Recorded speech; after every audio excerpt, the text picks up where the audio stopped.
আসসালামু আলাইকুম এভরিওয়ান, কি হতো সবার কেমন আছেন সবাই? আশা করি সবাই ভালো আছেন। আলহামদুলিল্লাহ আমি ভালো আছি। Happy new year 2026।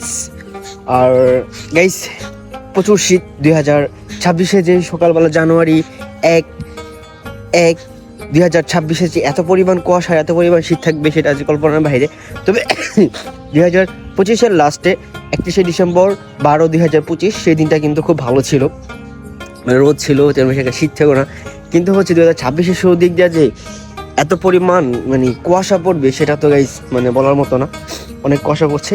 তো 2026 অনেক অনেক শুভেচ্ছা, অনেক অনেক অভিনন্দন রইল আপনাদের জন্য। তো বাজারে বের হলাম, একটু চা খাবো। শীতের মধ্যে সবাই একসাথে এভাবে বসে আগুন থাপানোর যে একটা মজা, সেটা কিন্তু গাইস বলে বোঝানোর মতো না। গরমে কিন্তু একজন একজনের ছায়া দেখতে পারি না, কিন্তু শীতের মধ্যে কিন্তু সবাই একসাথে হয়ে কিন্তু আমরা আগুন ধরে কিন্তু হচ্ছে। তো আমি চা খাই, ততক্ষণ হচ্ছে আপনারা আমার পেজটি ফলো করে দেবেন এবং সাথে থাকা ইউটিউব চ্যানেলটিকে সাবস্ক্রাইব করে দেবেন। টাটা, আল্লাহ হাফেজ।